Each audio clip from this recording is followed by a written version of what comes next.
El día de hoy me ingresa este reloj Garmin que me informan que el botón no funciona, el botón de funciones.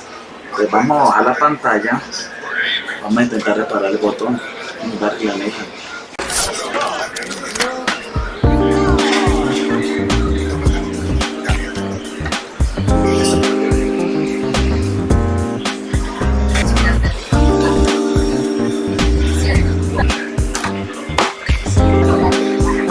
¿Qué más de ahí, Nano?